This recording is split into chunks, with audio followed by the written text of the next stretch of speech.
Ainda não. Agora foi. Obrigado, Oswaldo.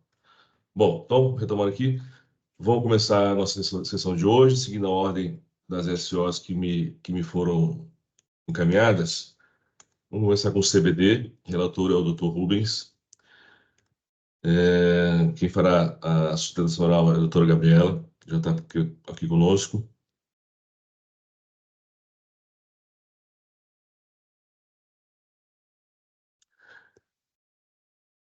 Doutora Gabriela, a senhora dispensa a leitura do relatório completo e aí o Rubens faz apenas a leitura da acusação, o senhor já começa, pode ser? Bom dia, dispenso. Obrigado, doutora Gabriela. Rubens, então, você já lê a acusação para ela em seguida fazer a defesa oral? Certo. Obrigado, senhor presidente. São duas acusações. A primeira é de falta de pagamento do ICMS substituição tributária, cujos fatos geradores ocorreram no mês de dezembro de 2007, nos termos do 426A do RICMES. Aquelas entradas interestaduais com mercadoria sujeita a ST sem acordo entre os estados. O item 2 é o crédito indevido, no período de janeiro de 2018, referente a operações realizadas em períodos anteriores não comprovadas com escrituração de seus registros fiscais de apuração, outros créditos, ICMS a compensar com a CAT 1799, é sempre aquele mesmo problema daqueles regimes especiais em que, na entrada de mercadoria interestadual, o contribuinte estava dispensado de fazer o recolhimento por guia especial, né, no momento da entrada, podendo compensar esse valor com os créditos a que ele teria direito em relação às saídas interestaduais que ele praticava. Então, para evitar pagar e compensar aqui, ele tinha direito de postergar o pagamento, diferir esse pagamento para poder compensar essa conta gráfica, né? Isso sempre deu muito problema. Então, esse é mais um caso desses. É isso. Obrigado, Rubens. Doutora Gabriela, a senhora tem a palavra. Muito obrigada. Primeiramente, gostaria de desejar uma excelente manhã a todos. Mais uma semana estou aqui com os senhores. Então, como já é de conhecimento esses casos e essas matérias, que são 2 itens, né? Prometo ser breve.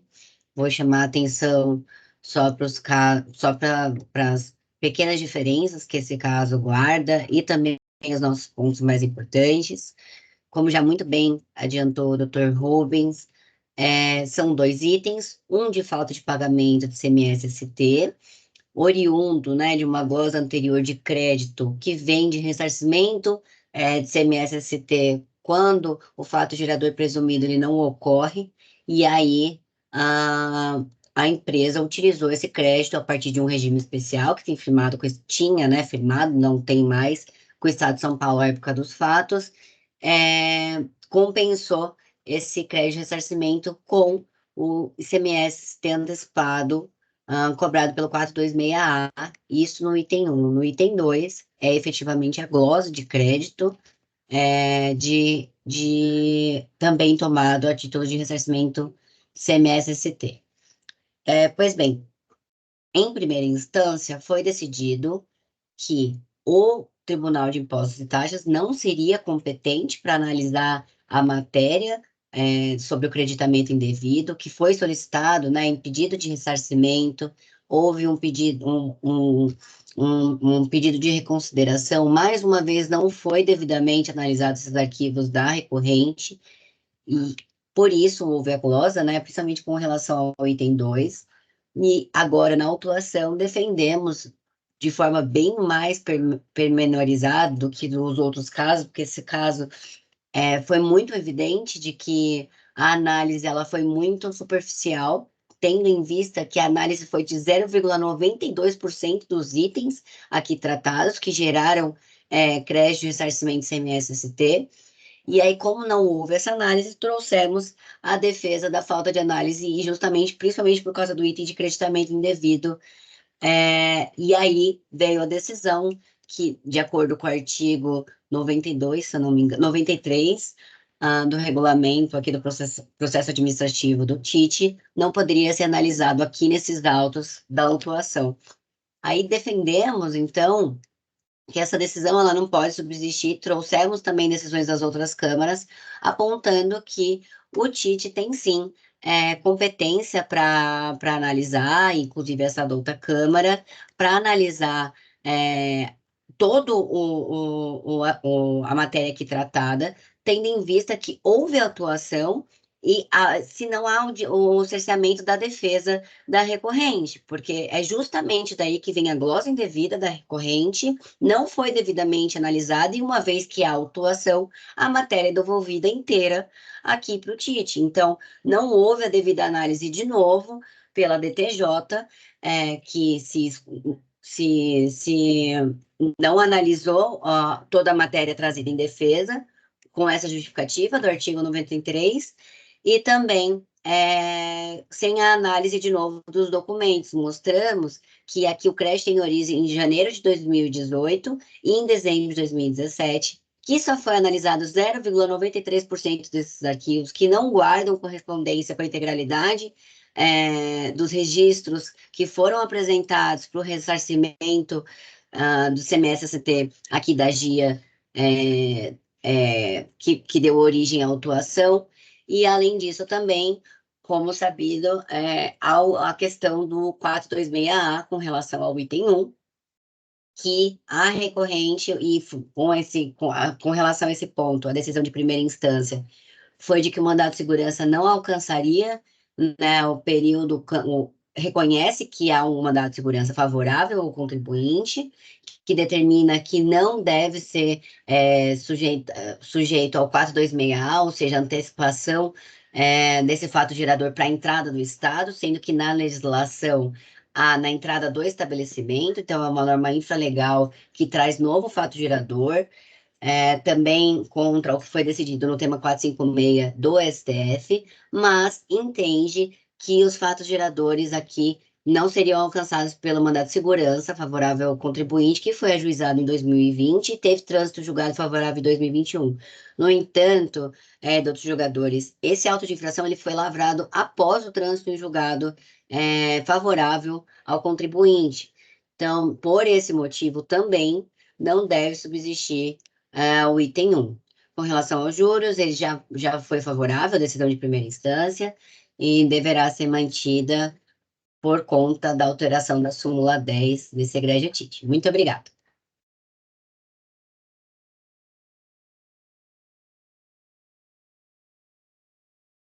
Doutor Bagni está sem áudio.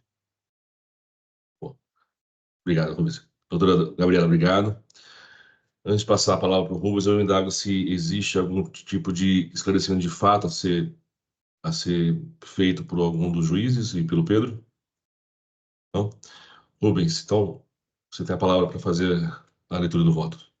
Ok. Bom, eu iniciei meu voto aqui expondo as normas que já são conhecidas aqui e vou poupá-los dessa leitura e vamos ao caso concreto. Então, o contribuinte solicitou o ressarcimento de ICMS no valor X relativo aos valores de créditos informados na GST e tal, entregues no mês de janeiro de 2018, cujos fatos geradores ocorreram no período de dezembro de 2017, atinente a produtos que tiveram a retenção de ICMS já realizada e que posteriormente deram sua saída destinada a outros estados. O pedido do contribuinte foi indeferido devido a inconsistências verificadas nas informações constantes dos arquivos digitais, que deram amparo aos cálculos dos valores de ICMS-ST a serem compensados, de forma que o autuado foi notificado sob pena de lavratura do AIM a retificar a GIA e livros fiscais de forma a estornar o imposto indevidamente creditado a título digital, retificar a GIA de forma a estornar o imposto creditado sobre outra a linha e recolher o imposto indevidamente apropriado com acréscimos legais e tal. O histórico de análise e indeferimento do pedido formulado pelo autuado se encontra juntado às folhas 69 e 74, que resultaram na seguinte situação, abre aspas. Analisadas as informações e concentrações supra, concluímos que o controle de estoque das mercadorias enquadradas na sujeição passiva de substituição, elaborado pelo contribuinte, não se presta para a apuração do valor do imposto a ser complementado ou ressarcido, uma vez que apresenta severas inconsistências. Informações incorretas do saldo inicial, complemento ao etc., transporte incorreto do saldo remanescente, indicações de valores incorretos do saldo BC inicial. Por fim, constatou-se absoluta dissonância entre a quantidade e o valor unitário do remanescente no estoque, quantidade de valores escriturados no livro de registro de inventário, inconsistências constatadas na apuração impedem a correta apuração do valor a ser ressarcido.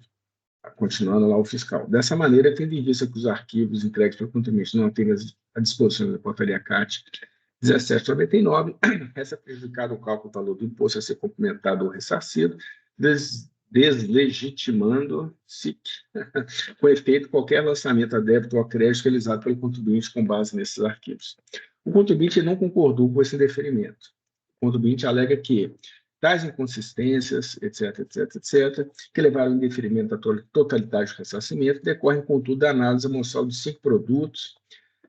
Por essa razão, não concordamos com o indeferimento total, nem com a retificação da GIA e os livros fiscais. Requer que seja reconsiderado o teor da notificação sim. Esse pedido de reconsideração foi indeferido pelo delegado regional tributário, conforme folha tal. E ante a inércia do autuado, foi lavrado o AIM.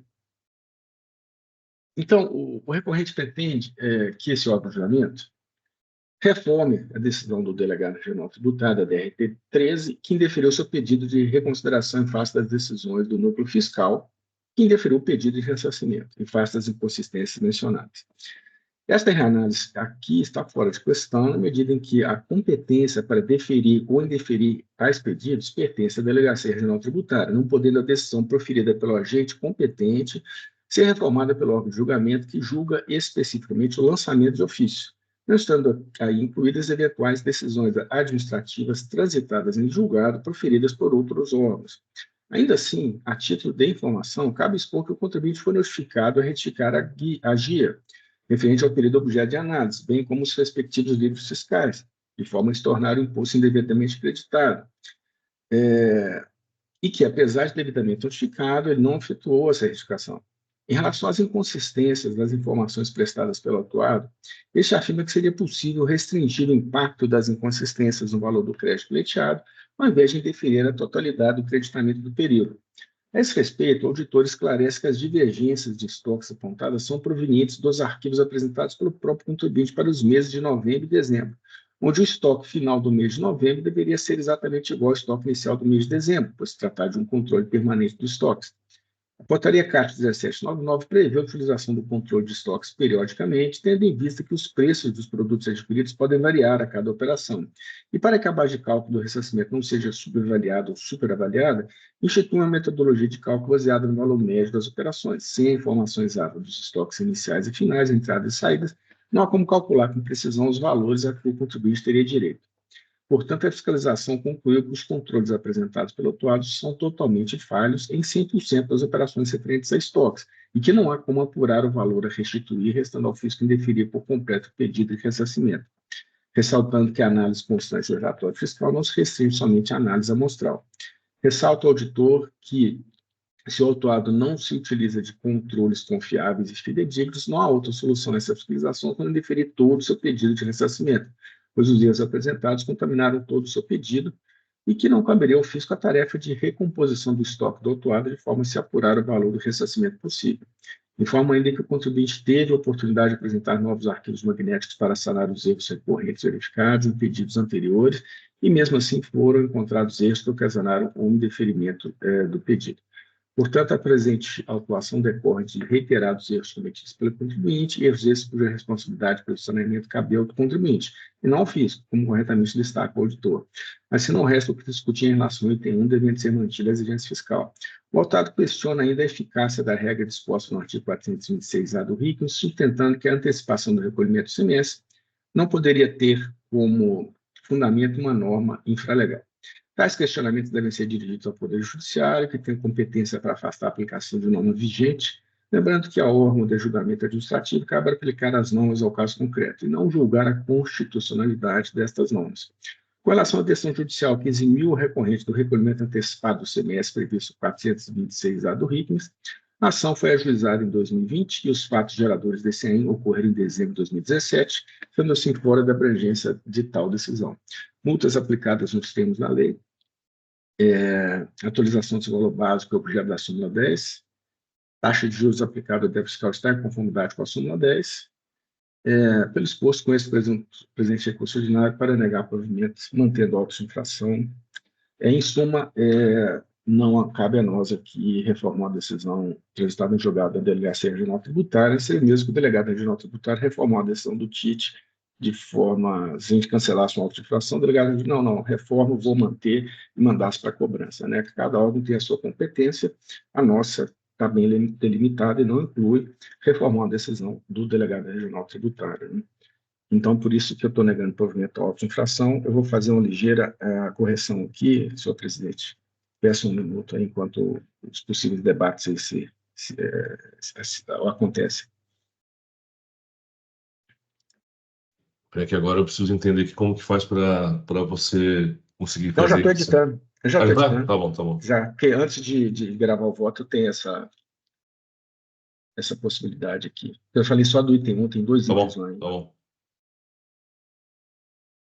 Bom, enquanto o Rubens faz a edição, e antes de abrir o momento para debates, eu pergunto se o Pedro, se a repressão fiscal tem algum parecer ou manifestação a ser colocada. Nada a acrescentar, senhor presidente. Estamos de acordo com o voto do relator. Tá. Então, abrindo os debates, Flávio, Walter, alguma consideração? Não, senhor. Viu, presidente? Eu tenho um ponto a destacar no que diz respeito ao artigo 426-A, porque a gente sabe que o Supremo recentemente julgou essa questão em sede de repercussão geral e estabeleceu que, nesses casos, não há que se aplicar o artigo 426-A. Então, eu entendo dessa forma também. Esse ponto é um ponto bem complicado, ainda mais aqui no TIT, porque a nossa lei, artigo 28, só fala de exceção de aplicação da lei paulista por via de decisão em ADIM, não fala de repercussão geral. É um problema que a gente tem aqui, mas a advogado e o Rubens informaram que tem uma ação judicial. O Rubens disse que a ação foi proposta em 2020 e os fatos geradores são de 2017. A pergunta que eu faço a você, Rubens, ou se você permitir que eu também dirija a advogada, essa ação judicial ela tem um cunho declaratório ou apenas constitutivo, né? Ou seja, ela está com um ato específico ou ela tem um cunho declaratório para falar que as operações abrangidas pelo 426A tem a ressalva aí do que disse o Supremo. Vou passar Exatamente para a isso. doutora Segunda Gabriela. opção. Pois não. É exatamente a segunda opção. Ela é abrangente. Isso, ela não tem um período fechado. Rubens, você sabe mais ou menos onde está a petição inicial no processo juntada com o documento?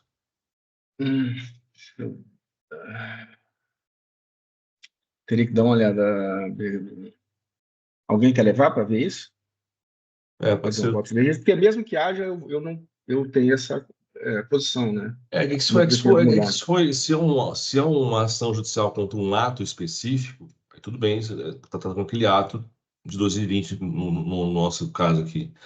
Mas se a ação é para falar que as operações abrangidas pelo 426A são inconstitucionais por conta da falta de lei, né, e disciplina apenas por decreto, e se o judiciário acolheu a tese, então a gente tem um efeito retroativo da decisão, né? Ela abrange as operações anteriores à ação e posteriores, entendeu?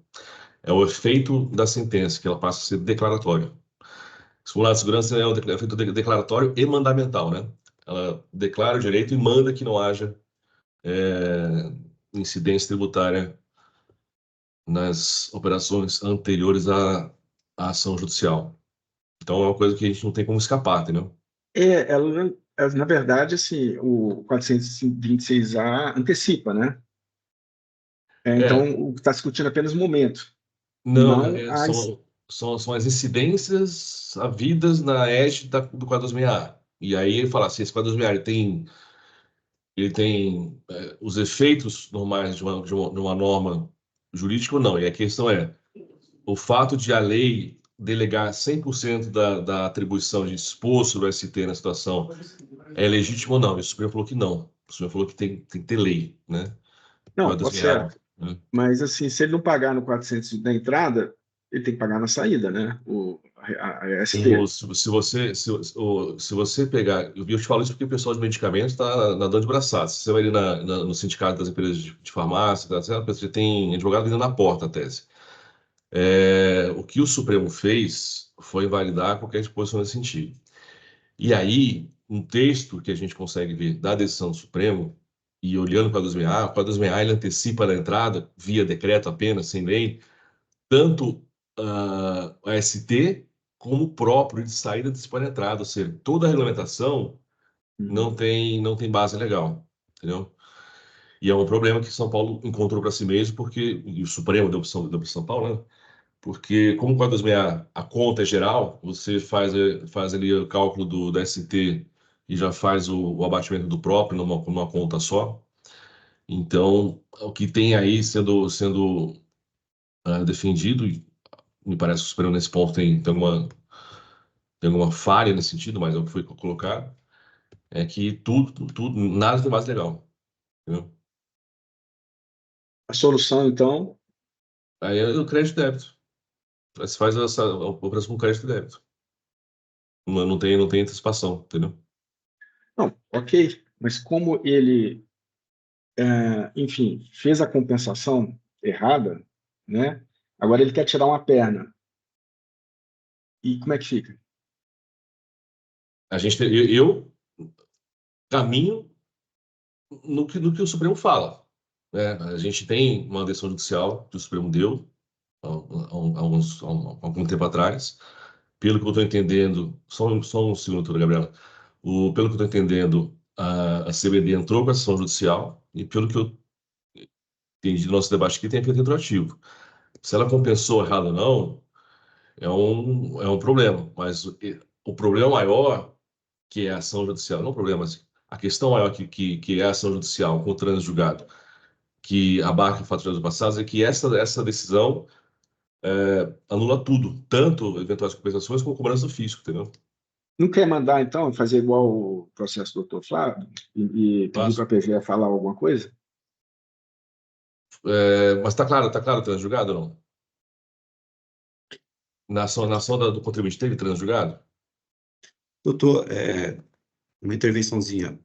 Eu dei uma olhadinha e houve trânsito em julgado, porque essa é uma ação judicial que ela ingressou antes aí inclusive do fato aqui narrado, e já houve trânsito em julgado dessa questão.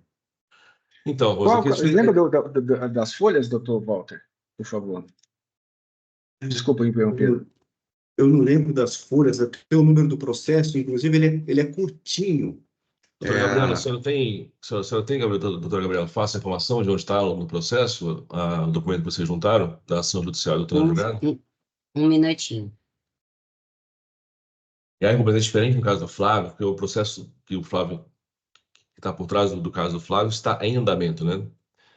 Não, eu falo assim, como é que fala? A interpretação de uma decisão judicial em cima de uma auto-infração, normalmente, quando há uma coisa nebulosa assim, a PGE fala, né? Fala, olha, tal, assim, assado, né? A menos que seja uma coisa específica, assim, em relação a tal, isso aqui se não a pode gente, ser se a gente cobrado e tal. conseguir ver aqui o dispositivo da sentença transitar julgada, a gente consegue eventualmente já matar.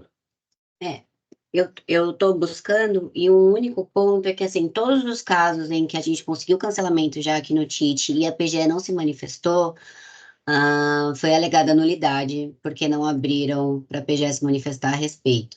Então, por exemplo, em todos os julgamentos que a gente teve na segunda Câmara, onde foram cancelados esses autos, né, ainda estão pendentes de julgamento do recurso especial, tiveram que voltar no início para que a PGE se manifestasse a respeito, para que não houvesse nulidade. Então, por mais que fique mais moroso o processo, até para que a gente não tenha problema lá na frente, esse era realmente o Uhum. Tá. Não, é uma alternativa, uma saída. Mas sobre a gente saber o que está falando aqui, a gente consegue ver rapidinho aqui a decisão? Senhor presidente, poderia fazer algumas Claro, considerações? claro. Na verdade, esse assunto não é novo aqui no tribunal e já houve, inclusive, anteriormente, conversão de julgamento para a PGE, conversão de julgamento em diligência para a PGE se manifestar nesses casos da CBD com relação ao artigo 426A. Então, esse mandado de segurança que eles entraram, realmente já houve o trânsito em julgado e a PGE já se manifestou no seguinte sentido. Ocorreu trânsito em julgado favorável à impetrante, tal, contudo, a coisa julgada somente tem efeitos a partir do ajuizamento da ação, que foi em 2020, né, em agosto de 2020, não possuindo mandado de segurança efeitos retroativos nos termos da súmula 271 do STF.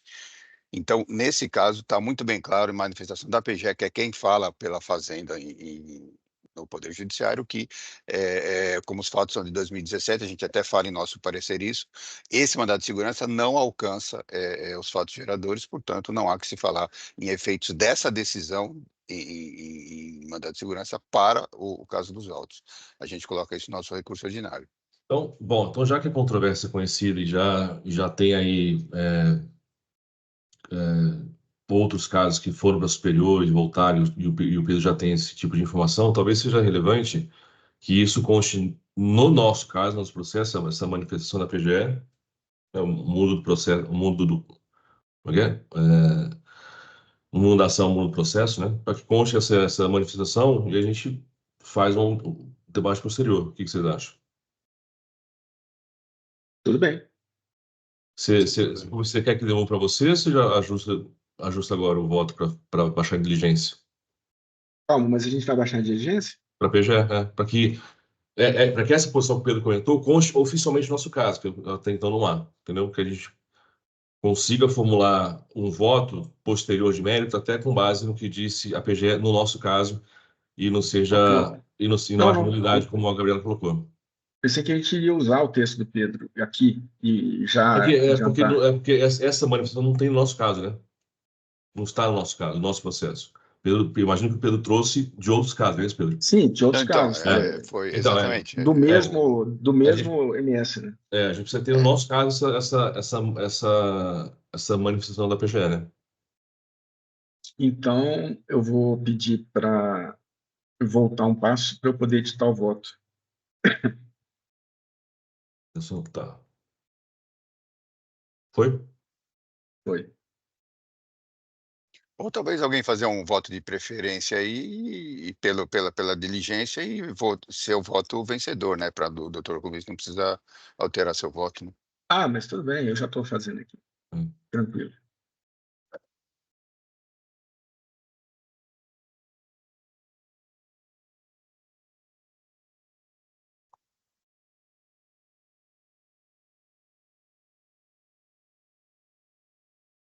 Vamos ficar caindo.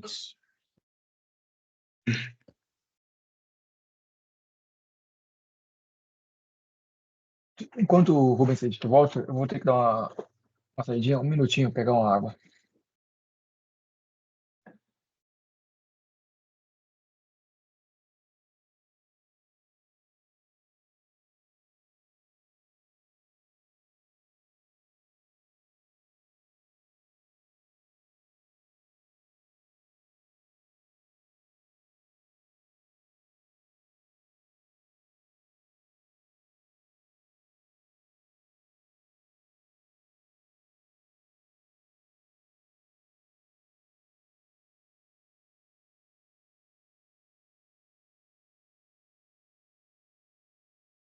Então, eu coloquei um parágrafo aqui, contudo, propõe a remessa do processo à luta PGE para manifestação a respeito da mencionada decisão judicial e os possíveis efeitos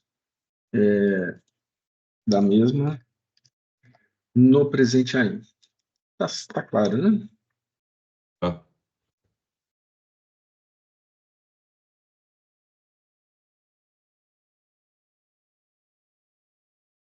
Deixa eu ver. Peraí que eu não coisei ainda. Hum. Não salvei ainda. Estou mudando a parte dispositiva aqui.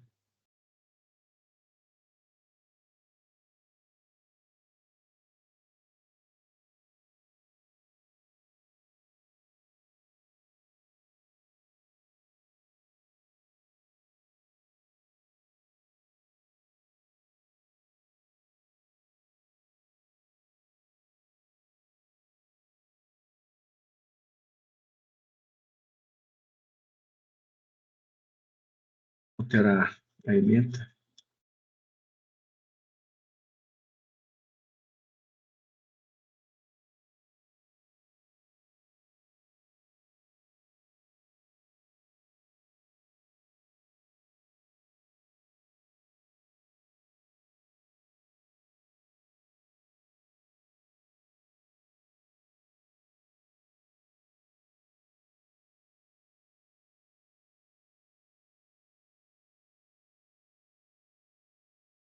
Como eu não sei o número aqui, eu só mencionei do processo, mas eles já devem saber, né? Eu não tenho para especificar aqui a qual decisão judicial que eu estou me referindo, né?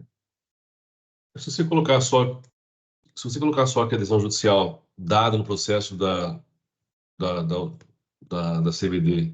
O pessoal da PGE costuma ser um pouco chato com relação a isso, hein? É bom deixar bem claro aí o que a gente está pedindo, Alguém senão tem os eles... dados desse MS aí, A fazendo favor? doutora deve ter, né? A doutora Gabriela. Eu tenho. Por favor, doutora Pode Gabriela. falar? Sim, 10, 41, minutinho só. Então, é MS, não é? isso, MS, 1041, 839, 839, dígito 28, dígito 28, ponto 2020, ponto 2020, ponto 8, ponto 8, ponto 26, ponto 26, ponto 0053. ponto 0053. Nossa Senhora, é muita coisa. Então, vamos lá. É 1041.839, traço 28.2020.8.26.0053. Perfeito. Obrigado.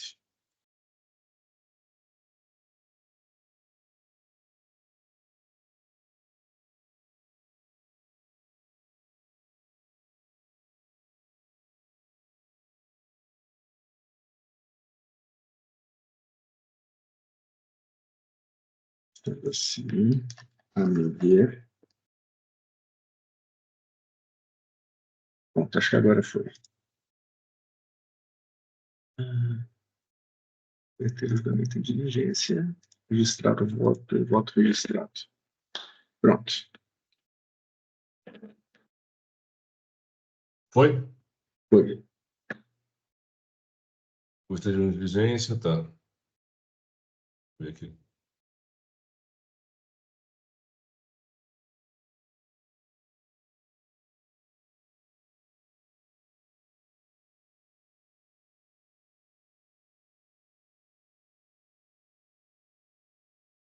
Beleza. Bom, então, vou encerrar debates para a gente já começar.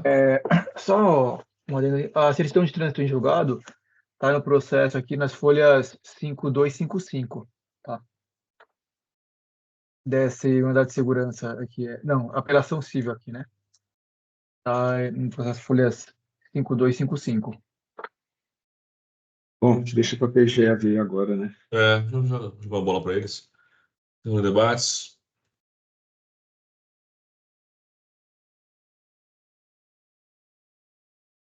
Verificação de quórum.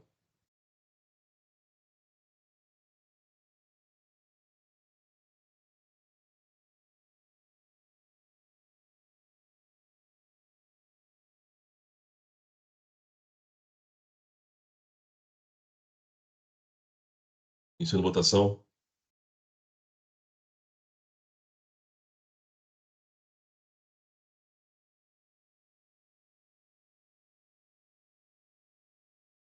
Walter. Só clicar no voto relator aqui, né? Isso. Gravar. Ok.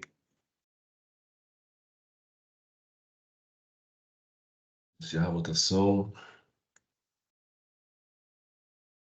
Gabriela, então o processo foi cometido em diligência, unanimidade.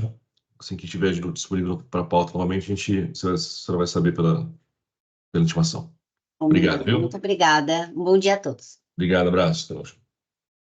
Igualmente. Bom dia.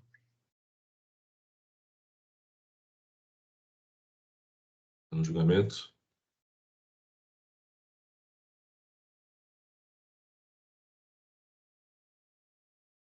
Bom, continuando aqui na nossa lista aqui julgados. Então, o próximo que tem aqui na listagem é o PPF e os esmaltados. Quem vai fazer a defesa oral é o Dr. Fernando Antônio Avelino. Adolfo, só uma dúvida. Aqui é só clicar em voltar, que ele volta para a tela anterior, né? Isso aí. Perfeito, obrigado.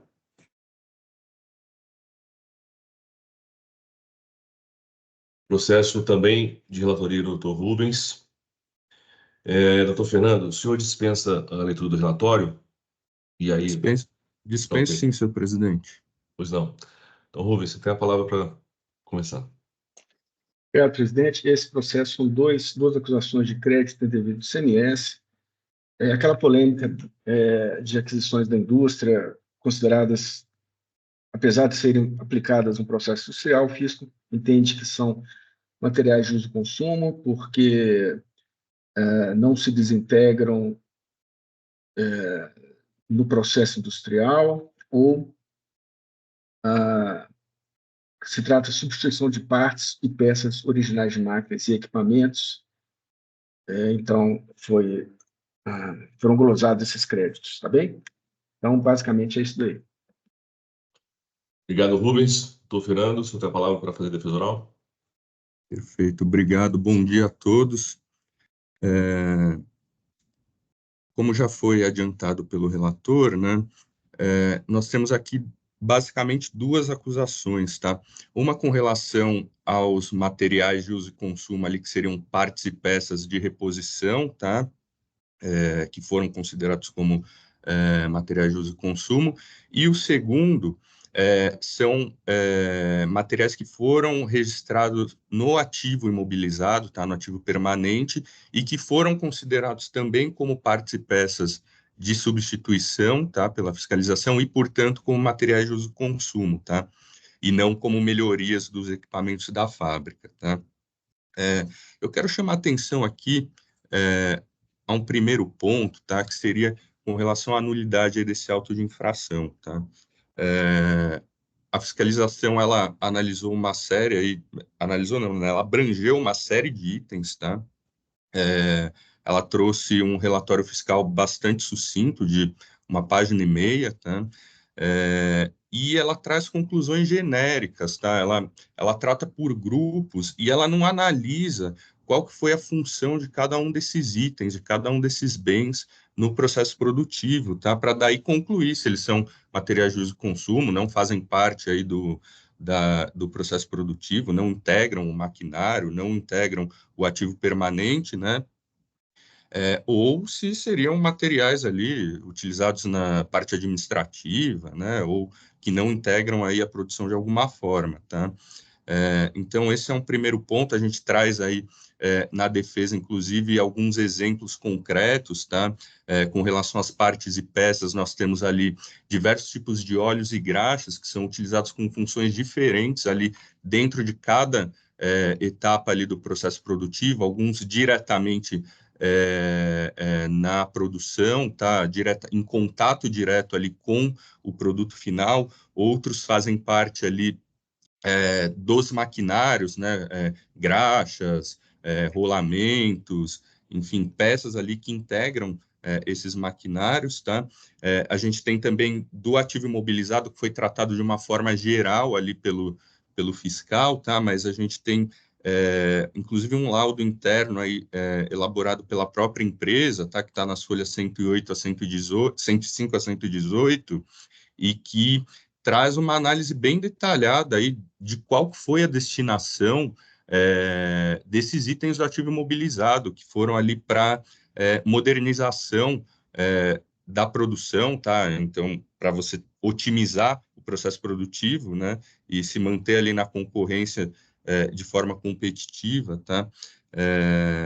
Então, esse é o primeiro ponto, da nulidade, da precariedade ali do trabalho de análise do próprio fiscal, tá? Que prejudicou aí, inclusive, a defesa da recorrente, porque a gente não tem noção aí do que pensou o fiscal para fazer essa acusação, tá?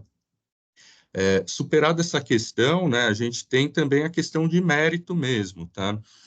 Eu acho que seria importante aqui a gente dividir, apesar da acusação ter sido dividida em dois blocos, tá? A gente preferiu dividir aqui em 3, tá? Por quê?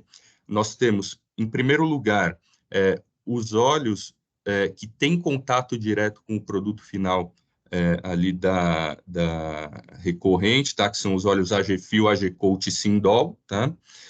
Nós temos partes e peças não contabilizadas ali no ativo imobilizado, tá? Que são de manutenção do ativo, tá? Do próprio maquinário, tá? E temos também outros óleos e graxas que são utilizados aí nesse maquinário, tá? Aí o terceiro bloco seria justamente as peças do ativo imobilizado em si, que foi o melhoramento aí dos equipamentos, tá? Então, começando aí pelos óleos AG-Fil, AG-Coat e Sindol, tá? Eles são óleos utilizados no processo de trefilação. Então, a recorrente, ela é produtora de fios e cabos, né? Ela é bem conhecida aí no mercado, tá? Então, em que parte do processo produtivo que são utilizados esses óleos, tá? É justamente na trefilação, ou seja, no momento da transformação do vergalhão em fio, tá? Eu, inclusive, estive lá na fábrica, como o fiscal mesmo relatou que esteve também, tá? Eu tive a oportunidade de verificar em loco como é que isso funciona, tá? O vergalhão, ele entra numa espécie de mandril, tá? E esse mandril transforma o vergalhão em fio, tá? E para que isso ocorra, é necessário cada um desses óleos, tá? O AG-Fil e o AG-Coat, eles são utilizados para os fios de cobre e o Sindol para o fio de alumínio. E esse óleo, ele integra o fio, ele fica ali no fio e, inclusive, ele não prejudica ali na parte da esmaltação. Então, o fio vai para a bobina, né? E depois ele é esmaltado e depois encapado, se for o fio com aquela proteção de borracha, ou se ele for só esmaltado, mas ele continua com esse óleo nele. Então, esses óleos, eles integram, sim, o produto final, tá? Então, mesmo considerando esse conceito de insumo do fiscal, esses óleos, eles fazem, sim, parte do produto final, tá?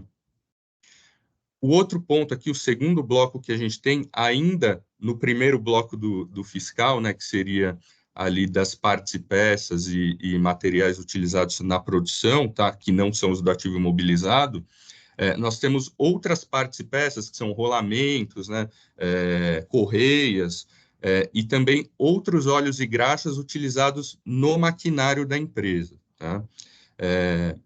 Essas partes e peças, o fiscal entendeu que não seriam considerados aí como insumos, porque eles não integram o produto final, tá? Nós demonstramos aí no recurso que o judiciário, né, o TJ de São Paulo e o próprio STJ, eles têm o entendimento de que, para que você tenha direito ao crédito do ICMS, né, para que seja considerado um insumo, basta que esses itens eles sejam utilizados em algum momento ali no processo produtivo, né? Esses itens, eles fazem parte do maquinário, tá? São peças de manutenção, são óleos que são necessários ali para o funcionamento dos equipamentos e graxas que fazem parte ali para que não haja o desgaste prematuro aí desses equipamentos, tá? Então, a gente demonstrou ali com uma tabela, já mostrando exatamente qual que é a função de cada um desses itens, tá, no processo produtivo, tá? E eles se enquadram exatamente no conceito de insumos ali do STJ, tá? Inclusive, é importante a gente chamar atenção aqui para o fato de que essa questão está tão pacificada no âmbito do judiciário e ali do Superior Tribunal de Justiça, que esses casos vêm sendo decididos, inclusive, por decisão monocrática, eles nem vão mais para a turma, tá? Então, esse conceito, essa delimitação feita pelo STJ, tem que ser respeitada aqui pela administração, tá? E caso ela não seja, precisa ser justificado o porquê que não está sendo utilizado esse conceito de insumo, tá? Então, esse é o segundo ponto, tá? Então, também por esse motivo deve ser revertido aí o auto de infração.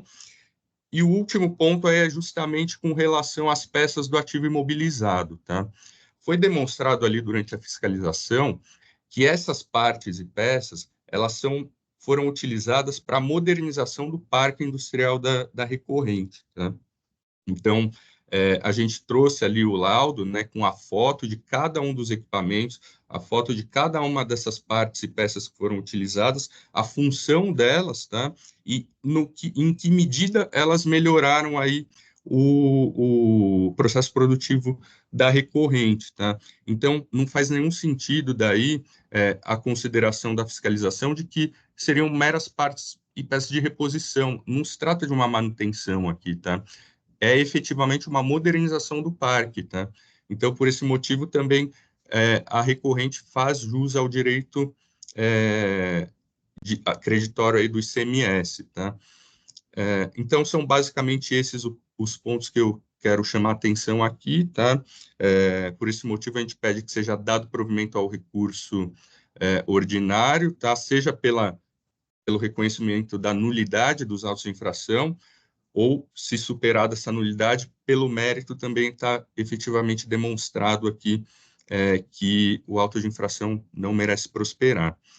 Eu agradeço a atenção de todos, eu permaneço aqui à disposição, se precisar de algum esclarecimento, e uma excelente sessão a todos. Obrigado, doutor Fernando, pela sua exposição. Pergunto se alguém tem algum tipo de dúvida a respeito de questões factuais. Rubens, você tem a palavra para dar o voto. Obrigado. Obrigado, presidente. Então, como em resumo, são 2 itens. O item 1, o crédito devido na aquisição de partes e peças de reposição, correias, solamentos, retentores, ou são materiais que não se desintegram no processo industrial, como os óleos lubrificantes. Item 2, partes e peças originais para substituição de máquinas e equipamentos do estabelecimento. As mercadorias adquiridas foram consideradas como sendo material de uso e consumo do estabelecimento, hipótese onde não há direito ao crédito. Inicialmente, acho que o Dr. Walter está com o áudio aberto. Walter, por gentileza, silencia o microfone, está dando algum tipo de retorno de som aqui, senhor. Ok. Então, inicialmente não se aplica ao caso, parágrafo 4º do artigo 150 do CTN, nos termos da súmula 9 desse tribunal. No mérito, o tema é bastante conhecido, sempre controverso em relação às condições que definem a mercadoria como sendo insumo de produção ou material de uso e consumo do estabelecimento. Nesses casos, adoto como referência a estrita interpretação da legislação tributária, pois não é aceitável que um contribuinte que atua em estrita observância à Lei nº 637489 e ao RICMES venha a ser autuado por haver violado normas que não se encontram expressamente dispostas em qualquer norma positivada. Nesse sentido, inicialmente, vejamos o que dispõe o artigo 20, parágrafo 1º e 2º da Lei Candia.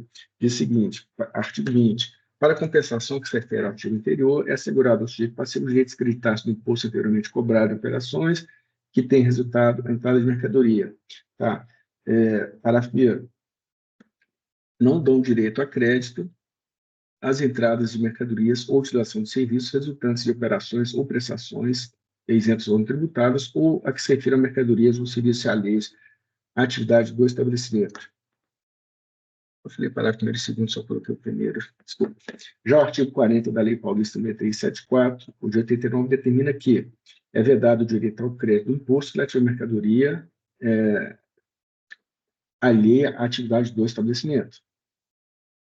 E o RICMES, artigo 66 e seus incisos 1 e 4, diz o seguinte: salvo disposição contrária, é vedado o crédito em mercadoria tomada alheia à atividade do estabelecimento, ou para uso e consumo do próprio estabelecimento, assim entendida a mercadoria que não for empregada para integração no produto ou para consumo no respectivo processo de industrialização. Tá certo? Então, o RICMES fala o seguinte, que não se pode se acreditar na questão de mercadoria alheia à atividade do estabelecimento ou aquela que não foi empregada para integração no produto ou para consumo no respectivo processo de industrialização. Então, a lei e o regulamento não impõem consumo imediato dos materiais empregados no processo industrial ou que a mercadoria se desgaste na fabricação de uma única mercadoria, como condições para se acreditar em sua aquisição, bastando para isso que se consuma no processo industrial, sem menção a qualquer limite temporal ou unidades produzidas. De fato, o inciso 5 do artigo 66 dispõe que é considerada de uso e consumo do estabelecimento mercadoria que não for empregada para integração no produto ou para consumo no respectivo processo de industrialização. Portanto, Se a mercadoria adquirida é consumida no processo industrial, o direito ao crédito é expressamente assegurado pela Lei Candir, pela Lei 6374 e pelo RICMES, independentemente do tempo em que ocorra seu desgaste total ou de quantos produtos são fabricados durante esse desgaste. Reiterando, a única condição prevista na lei do RICMES para o direito ao crédito na aquisição da mercadoria, na hipótese em tela, é o seu comprovado consumo no processo industrial. Essa é a única análise que se pode fazer se vamos respeitar aqui a legislação, né? Então, por fim, temos aqui a decisão normativa CAT 01 de 2001, a qual não tem o poder de afastar, restringir ou modificar qualquer direito previsto em lei, mas apenas dispor a respeito das condições para o exercício desse direito. Pois bem, eu vou poupar da leitura, é um texto já bastante conhecido. A douta representação fiscal sustenta que, abre aspas, no tocante ao direito ao crédito referente a supostos bens intermediários, melhor sorte não se ocorre ao contribuinte, diferentemente do que argumenta, verifica que se trata de graxas, reias, retentores, ou seja, produtos considerados como de uso e consumo, pois não integram um produto final, nem se consomem de forma imediata no processo produtivo. Então, voltando ao voto, com as devidas vênias, adulta e sempre combatida a representação fiscal, entendo que a decisão normativa CAT 0101 tampouco determina o consumo imediato do insumo como condição para o direito ao crédito. Na verdade, a norma aponta alguns exemplos de insumos que se desintegram totalmente no processo produtivo de uma mercadoria ou são utilizados nesse mesmo processo para limpeza, identificação, etc., etc., e até mesmo materiais utilizados no tratamento da água residual, essa decisão normativa afirma que há direito ao crédito, quer dizer, coisas que ocorrem lá depois do processo produtivo, né? Então, assim, a norma precisa estar clara, o cliente leu a coisa, precisa saber o que ele pode, o que ele não pode fazer, né? O que ele pode aceitar que a norma, que a lei fala que ele pode fazer, chega aqui, ó, não pode porque a gente inventou uma regra aqui que não está escrito em lugar nenhum, mas, enfim, perdeu, né? Aí não dá, né? Então, se tomar, por exemplo, o caso aqui em exame, uma indústria de fios esmaltados, como é possível individualizar uma mercadoria? É 1 metro de fio, 1 quilo? Ninguém sabe. Não tá exposto, não existe regra nenhuma para isso, né? E da mesma forma, citando outros exemplos, uma usina de açúcar de álcool, uma metalúrgica, uma tecelagem, como é que a gente vai determinar o que é uma única mercadoria? Isso daí não tem como, né? É uma regra, ainda que a gente fosse querer aplicar, ela é inaplicável, né? Então, como exposto, a lei determina que o material consumido no processo de industrialização é insumo. Nesse sentido, a meu ver, a premissa segundo a qual o material que se consome no processo produtivo, mas o faz de forma paulatina, perderia a condição de insumo e se transformaria em material de uso e consumo do estabelecimento, não possui previsão em lei, em decreto, nem em qualquer ato normativo. Trago como paradigma o Acórdão 40.73.907, proferido na colina da Câmara Superior deste título, publicado em 2 de abril de 2024, de onde extrai o seguinte trecho, abre aspas, pois bem, a lei ou mesmo o regulamento não impõe o consumo imediato dos materiais empregados no processo industrial como condição para que o contribuinte tenha o direito a se acreditar em sua aquisição, bastando para isso que se consuma no processo industrial sem limite temporal. Portanto, salvo melhor juízo, a premissa segundo a qual o material que se consuma no processo produtivo, mas o faz de forma paulatina, perderia a condição de insumo e se transformaria em material de uso e consumo, o estabelecimento não possui previsão em norma positivada. Assim, aqui voltando ao meu voto, caso concreto aqui, assim aceito como válidos os créditos tomados pela aquisição de óleos lubrificantes, partes e peças de reposição do maquinário do setor produtivo, pois esses materiais inequivocamente se consomem no processo produtivo dos fios esmaltados, sendo assim expressamente garantido o direito ao acreditamento em sua aquisição, nos termos da Lei Candir, da Lei 6374 e do RICMES. Então, eu conheço o presidente do recurso ordinário, dou seu provimento integral, cancelando o auto de infração. Novamente, senhores, eu peço licença para corrigir alguns erros ali que eu cometi. O processo já está em andamento, doutor, senhor presidente? Já foi aberto? Ah, obrigado. Só está sem áudio, tá? Esqueci agora. Tudo bem. Bom, Rubens, quando você faz os seus apontamentos, eu fiz aqui de ontem para hoje uma preferência, eu vou te acompanhar, mas eu fiz aqui algumas adições aqui de fundamentações. Tá, eu tenho certeza que o doutor Pedro também quer se manifestar. Isso, exatamente. Eu ia pedir exatamente isso, doutor Rubens, assim que fizer o registro do voto, aí eu coloco a minha manifestação, e aí, se eu puder, eu leio e a gente passa a discutir o Ô, caso, né? Pedro, deixa eu só assim, deixa eu ler o meu, que como é uma coisa Claro, nova que você não viu antes, né? Se eu claro. falar depois de vocês, então eu falo, você tem a chance de contrapor e eventualmente agregar teu parecer, tá? Ok. Até para você ter uma visão de todo, eu falo antes, aí você complementa. Então, eu digo o seguinte: acompanho o entendimento do ilustre juiz relator, doutor Rubens Neves, mas pedi preferência para agregar alguns fundamentos de ordem jurídica. No início da década de 1980, a Cefaz editou a DNCAT 2 de 82, com o intuito de normatizar regras para a tomada de crédito do então ICM sobre a entrada de feltros utilizados na fabricação de papel. Embora versava sobre tema específico, a consultoria da tributária da Cefaz buscou definir conceitos mais abstratos para a demonstração de quais insumos estavam ou não autorizados a ser fontes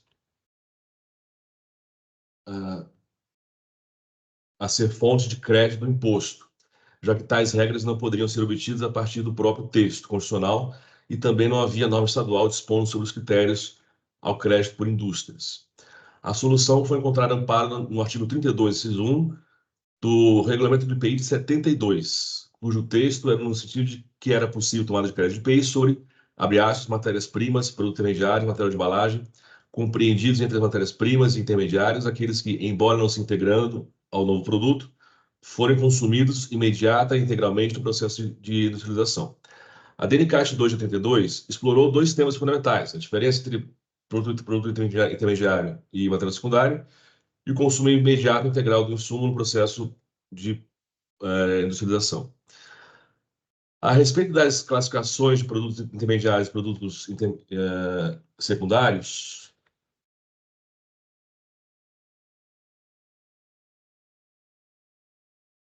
a DNCAT 2 de 82 diz que o produto intermediário integra a estrutura físico-química do produto, sem que haja alteração em sua estrutura intrínseca. Deu como exemplo os pneus que integram o automóvel, industrializados, e as dobradiças que na marcenaria irão compor o móvel fabricado. E em ambos os casos, os bens integrantes dos produtos não perderam suas propriedades físicas ou químicas. Isso, para a Cefaz SP, é produto intermediário. Já os produtos secundários são aqueles que se consomem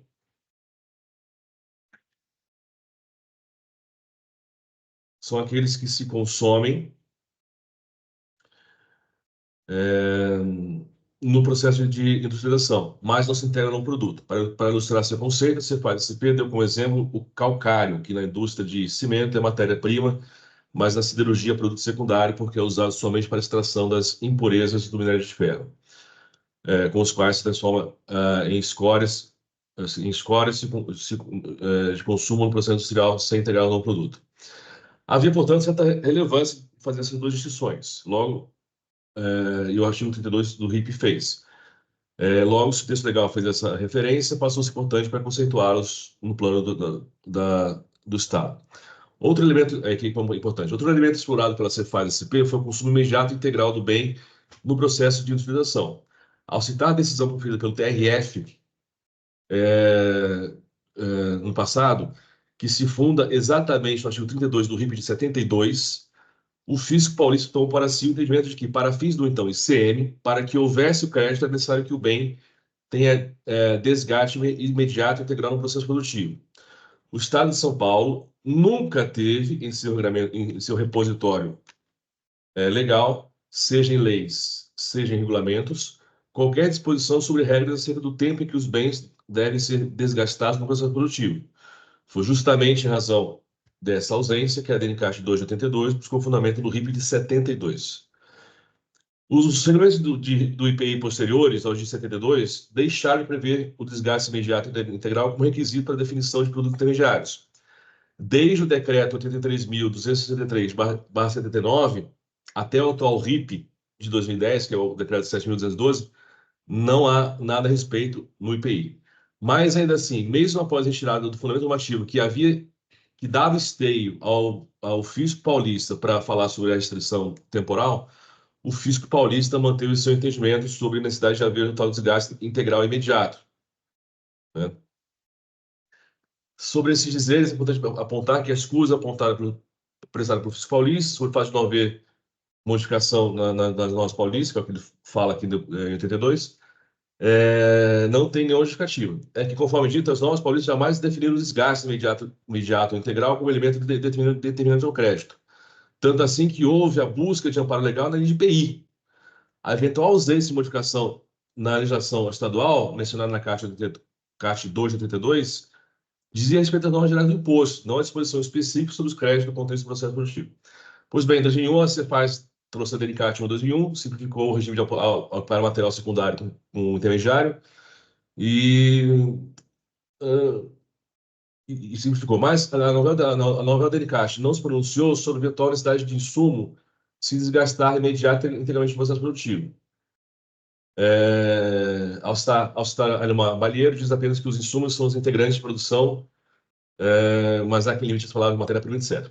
Nessa linha, como tais, tem-se a matéria-prima, o material secundário, intermediário, o material de embalagem, combustível, energia elétrica consumido no processo industrial ou empregados para integrar o produto do objeto da fabricação.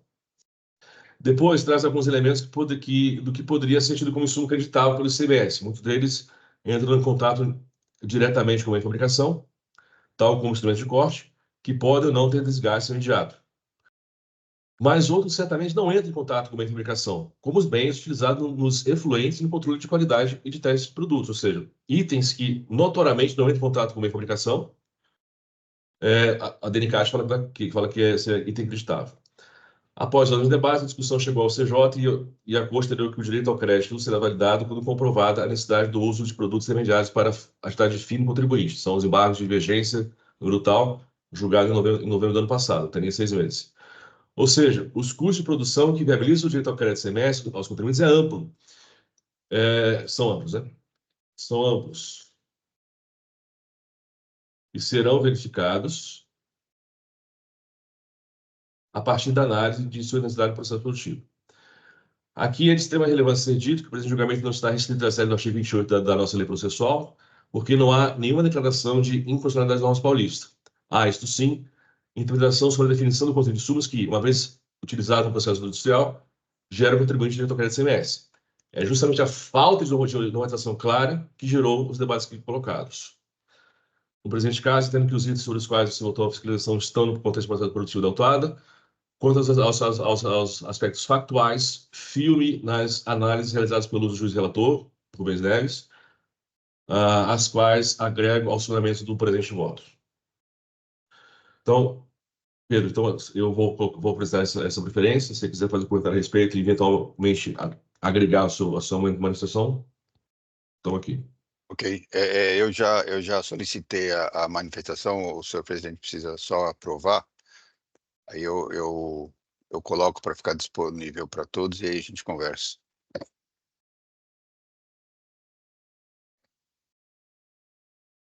Já está autorizado.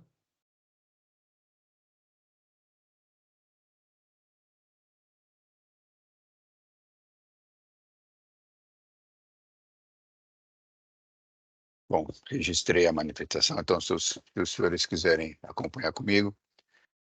Com todo respeito ao voto ilustre do juiz relator, o autor do feito bem analisou a questão em seu relatório circunstanciado quando assim escreveu. Então, autor do feito. O item 17 da DNCAT 1 de 2000 esclarece que partes e peças adquiridas separadamente para o fim de manutenção, reparo, conserto, etc., não contabilizados no ativo imobilizado, de máquinas ou equipamentos, não geram, por suas aquisições, o direito de lançar na escrita fiscal o valor do imposto correspondente. Nessa descrição se encaixam anéis, conectores, contadores, correias, engates, escovas de carvão, relé, retentores, rolamentos, sensores, etc. Por sua vez, o item 3.1 da DNCAT 1 2001, ao descrever o que é insumo, esclarece que, se o material não for consumido no processo industrial ou integrado ao produto final, não há possibilidade de aproveitamento de crédito do imposto. Seguindo esse raciocínio, o óleo lubrificante e a graxa, apesar de sofrerem desgaste, perderem com o tempo suas características de serem substituídos periodicamente, não geram, por suas aquisições, o direito ao crédito ICMS, pois não são consumidos imediatamente no processo industrial. E, por sua vez, o item 17 da DNCAT 1 de 2000 esclarece que partes e peças adquiridas separadamente para o fim de manutenção, reparo e conserto, não contabilizadas no ativo imobilizado, de máquinas ou equipamentos, não geram, por suas aquisições, o direito de lançar na escrita fiscal o valor do imposto correspondente. Então, esse é o que falou o autor do feito. Eu falando agora. Assim, a simples análise das decisões normativas CAT 1 de 2000 e CAT 1 de 2001 resolvem a questão. No entanto, caso este não seja o entendimento dos nobres juízes, passamos a uma análise mais acurada da legislação e dos materiais cujo crédito foi glosado. Então, vejamos o que dispõe o regulamento do CMS, no artigo 66, salvo disposição em contrário, vedado o crédito, item 5, para uso material, para uso e consumo do próprio estabelecimento, assim entendida a mercadoria que não for utilizada na comercialização, ou que não for empregado para integração do produto, ou para consumo, a legislação é bem clara, consumo no respectivo processo de industrialização. Muito bem, a decisão normativa CAT 1/2001, ao definir o insumo para fins de crédito de ICMS, destaca que se trata de material, e aí é muito importante isso, que se desintegra totalmente no processo produtivo. Desintegra totalmente no processo produtivo de uma mercadoria. Assim, ainda que o insumo sofra desgaste e seja fundamental e imprescindível ao seu processo produtivo, não se consumindo de forma integral, não conferirá direito ao crédito. Perceba que eu não estou falando nada de forma imediata. Consumo de forma integral, é isso que fala a legislação. Ressalde-se que a decisão normativa CAT 1/2001 refere-se à desintegração do produto e não a desgaste do mesmo. Então, eu só trouxe um trecho aqui para os senhores. Entre outros, tem-se ainda a título de exemplo, os seguintes insumos que se desintegram totalmente no processo produtivo de uma mercadoria, que a decisão CAT 1/2001 dá direito ao crédito. Então, ele fala claramente, seguintes insumos que se desintegram totalmente no processo produtivo. E aí, nesse ponto, eu gostaria de manifestar minha divergência com relação à preferência feita pelo senhor presidente, no seguinte sentido: o doutor cita em vários pontos da sua manifestação o termo desgaste. Desgaste integral, desgaste de forma imediata. A legislação não fala em desgaste. Estamos falando aqui da decisão normativa, em que ela fala claramente, insumo consumido. É diferente. Então, ora, entre os julgadores, de claridade solar que o termo consumir da legislação, quando interpretado em conjunto com a decisão normativa CAT 1/2001, significa dilapidar, esgotar, exaurir, utilizar até o final, extinguir, destruir totalmente. Então, a título de exemplo, a gasolina é consumida no motor a combustão. O gás é consumido quando queimado para a produção de calor. O tabaco é consumido no ato de fumar. Porém, diferentemente dos materiais acima citados, os produtos listados às folhas 11 a 25 dos autos, cujos créditos foram gozados, não são consumidos. Então, não há falar-se em consumo de forma imediata e integral. Simplesmente não houve consumo. Apenas para citar alguns exemplos, um retentor não é consumido, ele sofre desgaste. Da mesma forma, um óleo lubrificante não é consumido, ele perde suas características de lubrificação e, por isso, precisa ser trocado. Tanto é que o óleo descartado é guardado e reciclado posteriormente, não é destruído. Igualmente, rolamentos e correias não são consumidos no processo produtivo, apenas perdem suas características e se tornam inservíveis para seus propósitos originais. Assim, analisando-se detidamente os materiais das folhas 11 a 25, cujos créditos foram gozados, conclui-se com segurança que não estamos diante de um consumo no processo produtivo. Os produtos ali descritos não se desintegram totalmente no processo produtivo, portanto, não conferindo direito ao crédito do ICMS. Assim, somos pelo não provimento do recurso ordinário, apenas limitando os juros da taxa Selic de acordo com a nova súmula 10 deste egrégio tribunal. Esse é nosso parecer, senhor presidente. Muito obrigado. Claro, obrigado, Pedro. Pedro, já está em volta, eu vou manter o que eu coloquei. Rubens, desculpe, após os dizeres do Pedro, você mantém sua posição? Bom, eu parabenizo o Pedro, porque ele é muito bom, muito combativo, e traz muitos elementos para nós aqui em todos os casos. Quando entrei no TIT, eu votava de acordo com o físico, mas eu fui mudando meu entendimento, e hoje eu tenho esse entendimento que estas considerações do doutor Pedro, eles não estão presentes na lei nem no regulamento, né? A decisão normativa, como bem destacou o doutor Bergamini, ela permite creditamento em produtos de tratamento de água residual não se integra, não se consome, não se desgasta, não nada. Então, assim, o contribuinte, ele precisa ter as coisas claras, né? Pode ou não pode descreditar? Quais são os limites, né? Então, é complicado você colocar o contribuinte paulista nessa situação de insegurança total. Quer dizer, que ele, ainda que ele adote todos os procedimentos previstos na lei, no regulamento, ele pode vir a ser autuado. E isso gera uma coisa assim, um custo Brasil, né, digamos assim, com todas as vênias, mas é preciso que as regras estejam claras e que se vinculem a essas regras, tanto o fisco quanto o contribuinte. Então, ao meu ver, ele cumpriu o que está na lei e no RICMES. Então, eu acho que ele não merece ser autuado, ele não pode ser autuado. Isso eu acho que é uma coisa que não é a favor do interesse público, né? A gente precisa que as empresas sejam saudáveis, que elas tenham segurança para poder trabalhar, né? Que não esteja sob uma constante ameaça. Olha, eu fiz tudo certo, mas ninguém sabe, né, o que pode acontecer, não sei, sabe? Isso não é, ao meu ver, algo correto, assim, sabe? Então, eu, eu vou manter o meu voto porque eu entendo que a lei autoriza o crédito nesse caso. É o meu voto, senhores.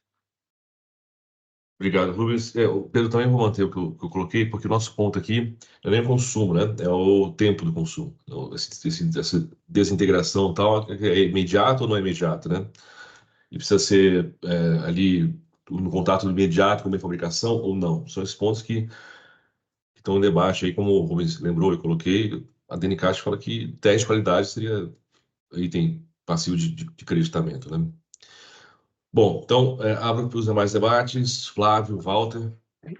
Eu pedi uma preferência, presidente, Ah, eu vou colocar uma preferência breve, mais ou menos no sentido do que o Pedro colocou aí, tá? Porque o é. tema ele ainda não é um tema bem sedimentado aqui no tribunal, né? O que nem o Rubens colocou, inclusive no voto dele, teve uma sessão na superior aí que ele participou, que o voto foi condutor, né? E ganhou, tá? Então a gente tem já decisão da superior no sentido do voto do Rubens, mas a maioria das decisões da superior são no sentido contrário ainda, né? Então, por isso eu vou fazer uma preferência para manter a coerência com os votos anteriores e com a decisão do tribunal que vem sido mais constante. Tá? Posteriormente, talvez até mude aí algum entendimento, mas por enquanto eu tenho esse entendimento, tá? É simples a preferência. Já está autorizado aí.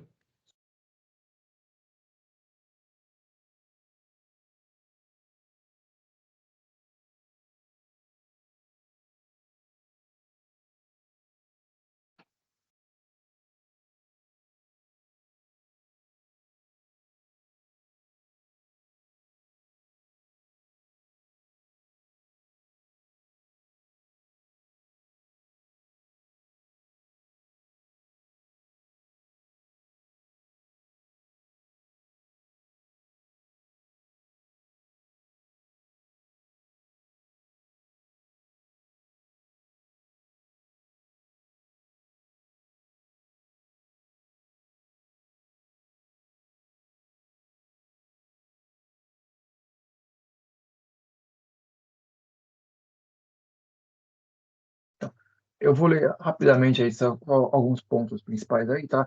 Então, os materiais tratados no AIM são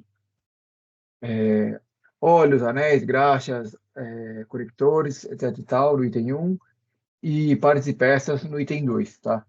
Então, a questão versa sobre não versa sobre a natureza dos bens, mas o uso, ou seu uso, mas sobre a interpretação da norma, né? O voto do Rubens.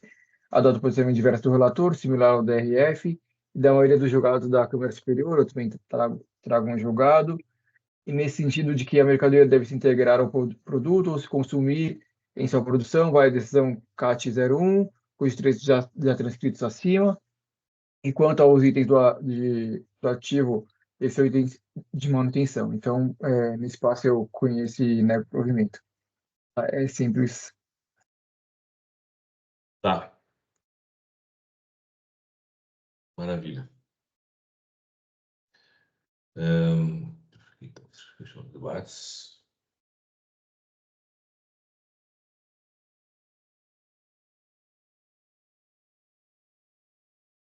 Verificando o quórum.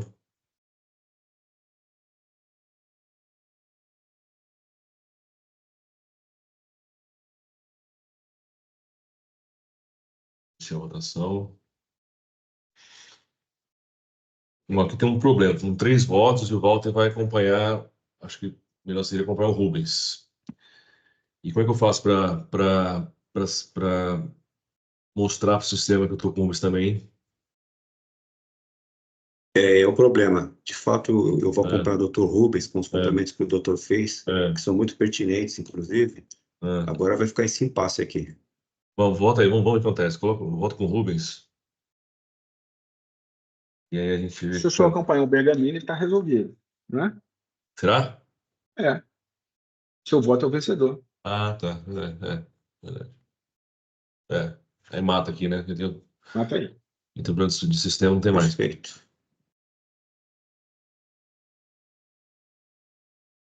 Pronto.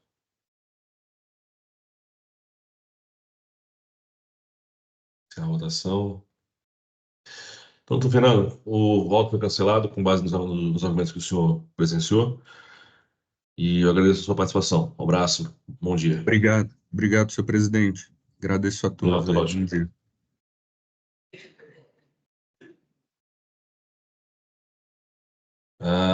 Ele fala aqui, ó, tem que falar o voto vencedor.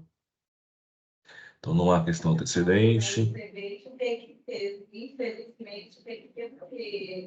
Walter, você precisa fechar teu. Walter, Oi. fechar teu áudio. Tá bom o áudio teu aí.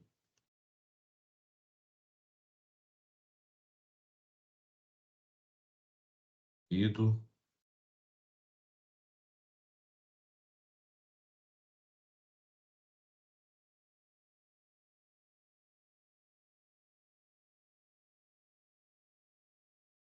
Não foi.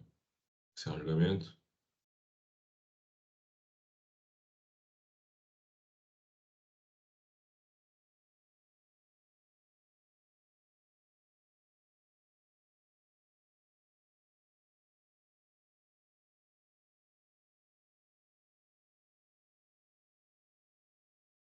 Então agora vamos para o último da pauta.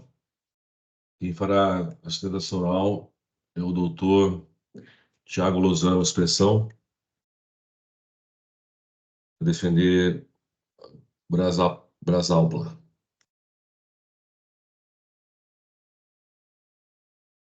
Doutor Tiago, o senhor dispensa a leitura do relatório? Dispenso sim, senhor presidente. Obrigado, doutor. Então, Flávio, você tem a palavra para falar com a posição fiscal. Depois a gente retorna com o doutor Tiago para fazer a defesa oral. Vou ler brevemente as acusações, então.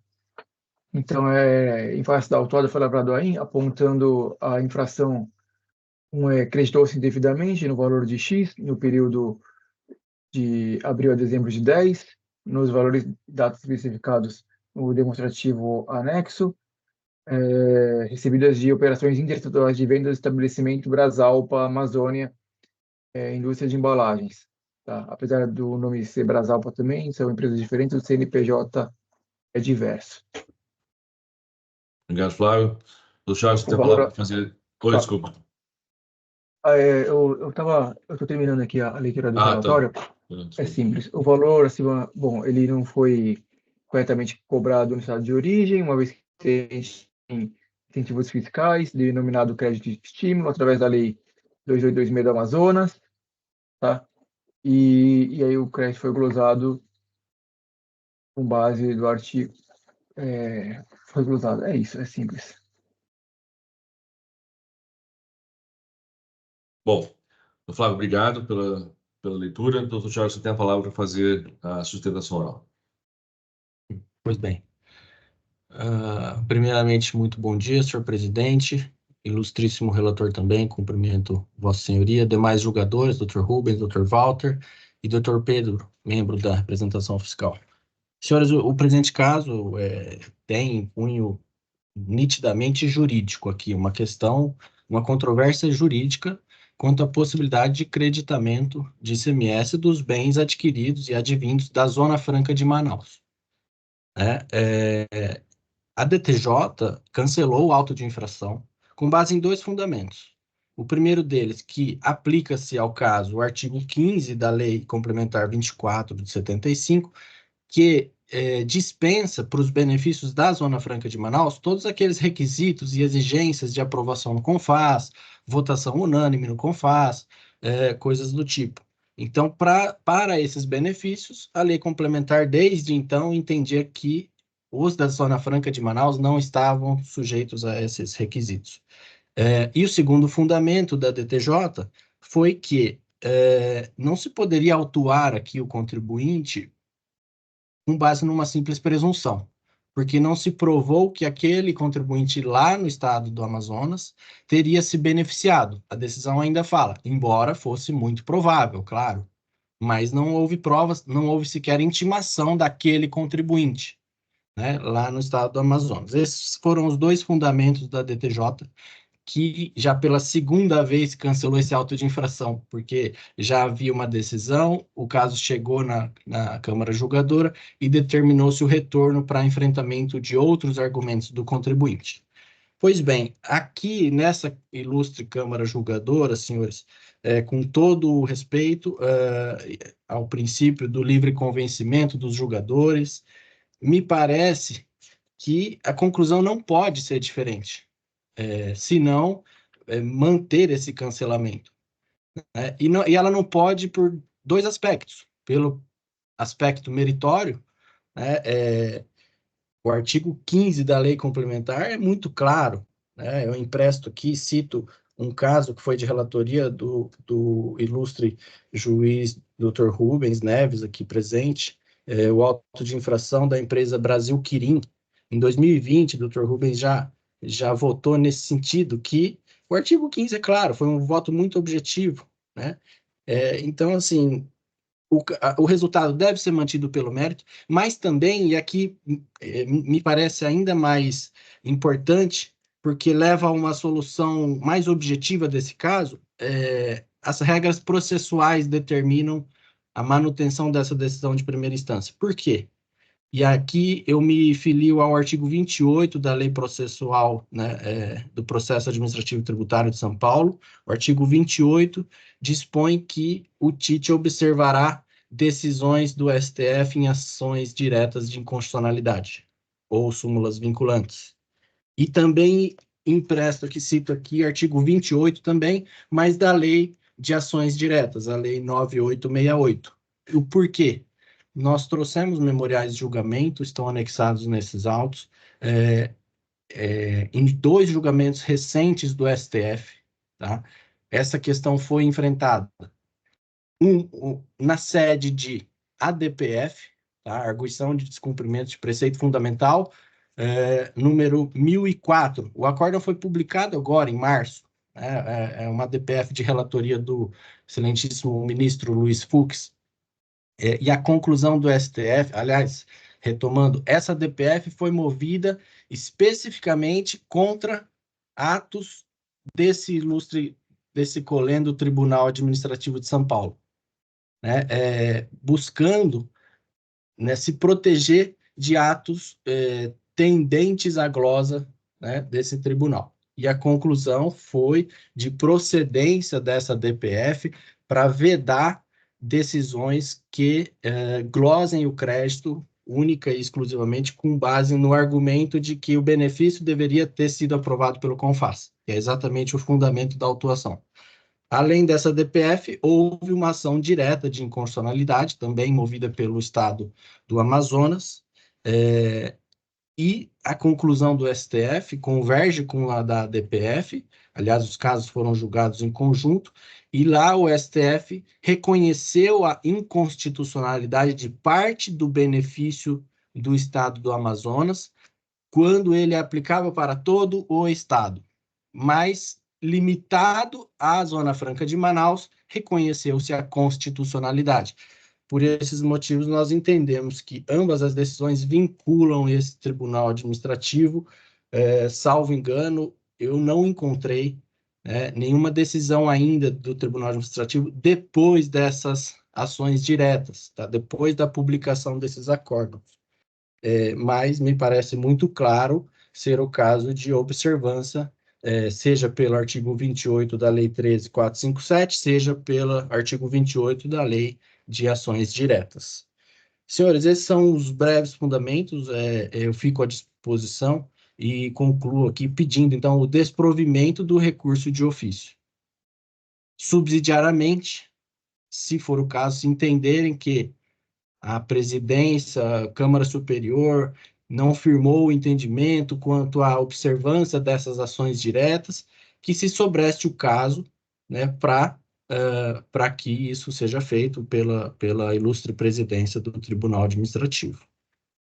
Muito obrigado, fico à disposição.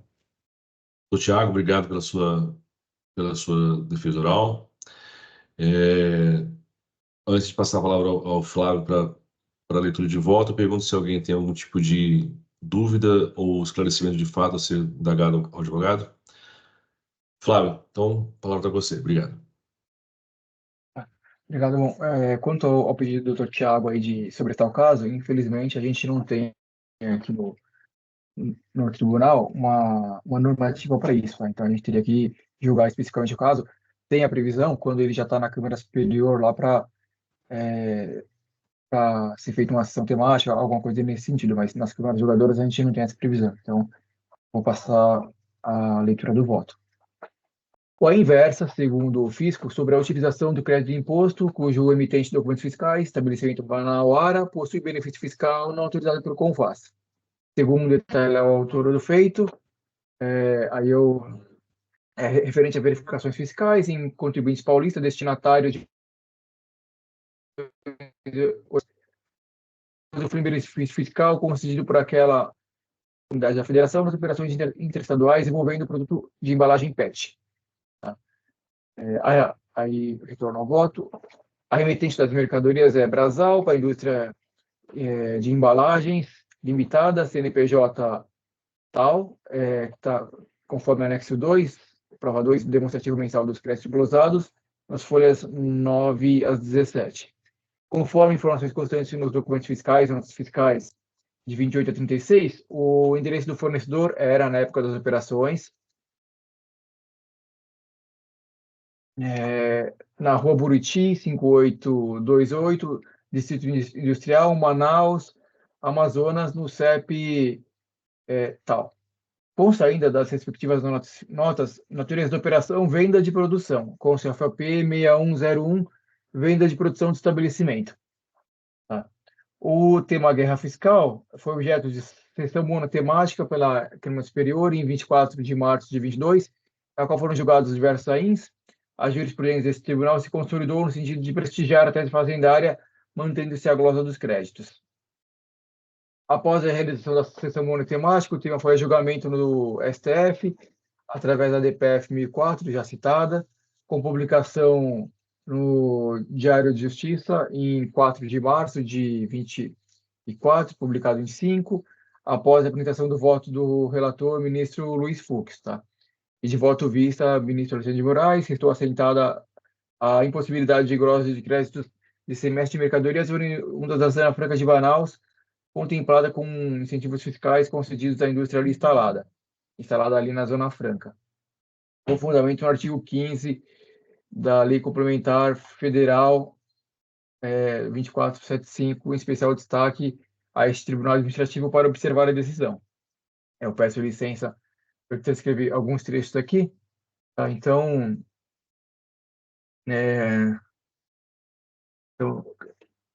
deixa eu grifar alguns trechos aqui. Bom, a arguição de descobrimento de presente fundamental, atos administrativos do Fisco Paulista e do Tribunal de Impostos de São Paulo, que determinam a supressão de créditos do ICMS relativos a mercadorias oriundas da Zona Franca de Manaus, contemplados com incentivos fiscais concedidos unilateralmente. Validade da concessão de incentivos fiscais às indústrias instaladas ou que vieram instalar na Zona Franca de Manaus, sem amparo em convênio, celebrado no âmbito do Conselho Nacional de Política Fazendária, CONFAS, artigo 15 da Lei Complementar 24, de 75. Os demais estados da federação não podem glosar créditos ICMS relativos à aquisição de mercadorias provenientes da Zona Franca de Manaus, contemplados com incentivos fiscais, amparados no artigo 15. tá? Invocando a ausência de prévia alteração do CONFAS. Declarar a inconstitucionalidade de quaisquer atos administrativos do Fisco Paulista, do Tribunal de Impostos e Taxas, que determinem a expressão de créditos relativos à questão de mercadorias originárias da Zona Franca de Manaus. Então, em consultar a DBF no site do Supremo Tribunal Federal, aí eu coloco o link abaixo, verifica-se que a Procuradoria-Geral do Estado, São Paulo, apresentou petição de embargo de declaração da data. Petição é possível extrair os seguintes trechos, eu destaquei. Então, expressamente das razões de decidir, pede a ressalva consta a ressalva de possibilidade de desconstituição de crédito CMS que seja decorrente de crédito estímulo, corredor de importação e benefício congêneres declarados inconstitucional pelo STF por ocasião de julgamento da ADI 4832 do Amazonas. Tá? Nos fundamentos do voto condutor do acordo foi declarada a inconstitucionalidade das glosas de crédito CMS apenas nas hipóteses em que esses tenham sido concedidos de forma regular, vale dizer, direcionados a empresas sediadas na Zona Franca de Manaus, relativo a mercadorias que tenham sido objeto de industrialização. Tá? Então, as compensações invalidadas decorrem de concessão de crédito estímulo previsto nessa mesma lei que a gente está tratando aqui, a 2826, de 2003, do Estado de Amazonas, benefício fiscal julgado inconstitucional por essa Corte Superior por ocasião da ADI 4832, nas hipóteses em que é estendido a empresas de natureza estritamente comercial e a contribuintes, ainda que industriais, localizados fora da Zona Franca de Manaus. Nesse sentido, é preciso harmonizar o entendimento da DPF, quando estou decidido na ADI 4832, que declarou a inconstitucionalidade da lei amazonense, que instituiu crédito estímulo a corredores de importação, a fim de reconhecer a nulidade da concessão de crédito presumido de ICMS a empresas que, situadas na Zona Franca de Manaus, não possuem natureza industrial, ou que estejam sediadas no território do Amazonas, fora da área definida para a Zona Franca de Manaus, nos termos do artigo 2º do Decreto 288167. Bom, segundo o conto das informações do processo, a fornecedora é a empresa sediada em Manaus, tá? E as operações são vendas de produção do estabelecimento. Então, ante o exposto, em face da decisão preferida pelo Supremo Tribunal Federal, a DPF 1004, eu revejo meu posicionamento, já exposto em questões anteriores, né, nesse tribunal, que antigamente eu era pela manutenção da glosa do crédito, então eu revejo o posicionamento e com isso eu nego provimento ao recurso de ofício. Conforme a... Eu sei que ainda pende o embargo de declaração da Procuradoria do Estado, mas, para mim, não resta dúvida que ele não versa sobre a empresa tratada aqui, que ela é industrial e está na Zona Franca de Manaus, então não vai ter nenhum impacto essa decisão. Então, eu estou preferindo esse voto. É isso, presidente. Obrigado, Flávio. Pedro, alguma consideração? Sim, senhor presidente. Eu acho que pelo que o doutor Flávio trouxe, é o caso dos autos do crédito estímulo, né? E a Procuradoria-Geral do Estado também pede a modulação dos efeitos, né? Prazo para se verificar quando fez, quando não fez, quais são os casos exatamente, cita outra DI e tal. Então, eu entendo que pode ser modificado, sim. Acho que, enquanto não houver o julgamento dessa DPF e enquanto não houver o trânsito em julgado, pode haver a modificação. Eu acho extremamente prematuro a gente cancelar o auto de infração nessa fase em que a DPF se encontra em julgamento. Então, eu só vou fazer uma manifestação nesse sentido, e aí eu passo a leitura para os senhores para a gente conversar. Bom,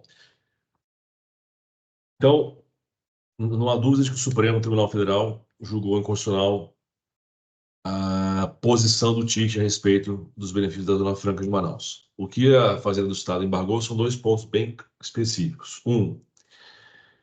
Existem situações em que o Estado do Amazonas concedeu benefícios que foram tidos como inconstitucionais na ADI 4832, e que isso é necessário ser dito de modo mais aberto no julgamento da DPF.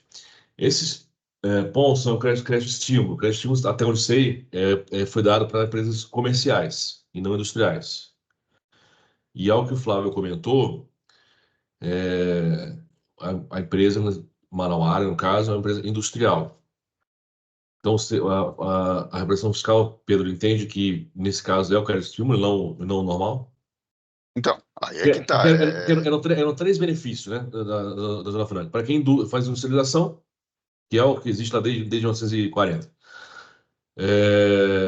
E aí depois veio o crédito estímulo, que é para a empresa comercial, e tem o benefício de importação.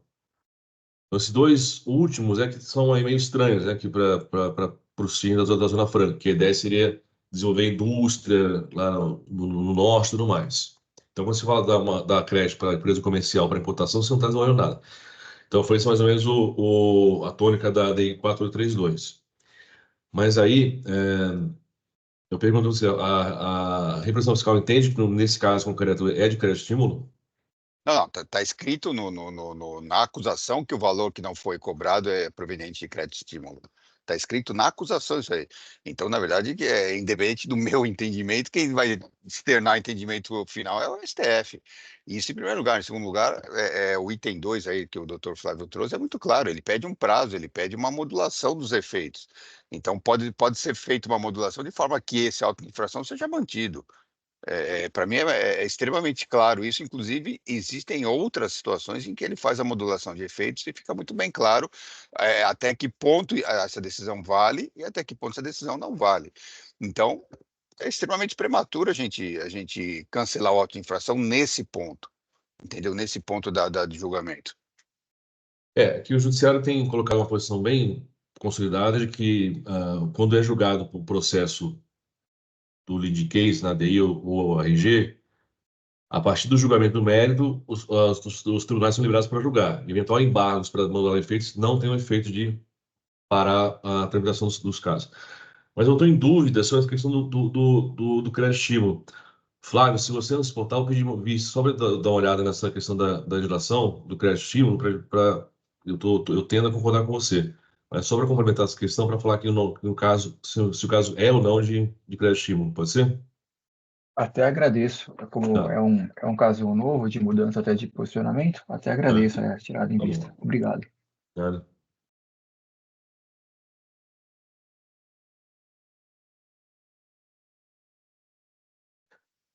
Thiago, então o senhor ouviu o voto do juiz relator. Existe um ponto a ser esclarecido aí, que é a questão da natureza do crédito no caso de vocês, se é um estímulo ou não, que ainda é controvertido no caso da DPF, por conta dos embargos. Eu pedi vista para dar uma olhada nessa questão e, voltando ao processo, a gente retoma o julgamento. Tá legal. Tá bom?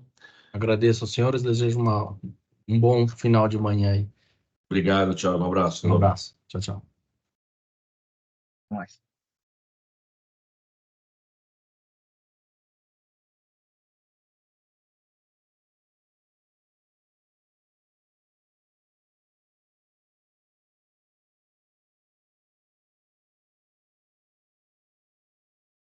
Esqueci de gravar a citação oral do advogado. Preciso colocar o AB dele agora.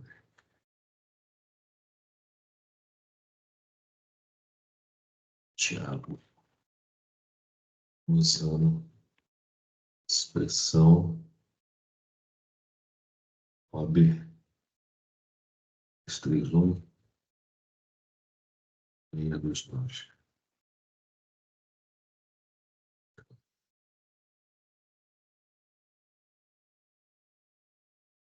Certo. Então, pessoal, acho que a gente concluiu a pauta de hoje com esses casos. Oswaldo, se você puder já encerrar a gravação, para a gente poder finalizar aqui.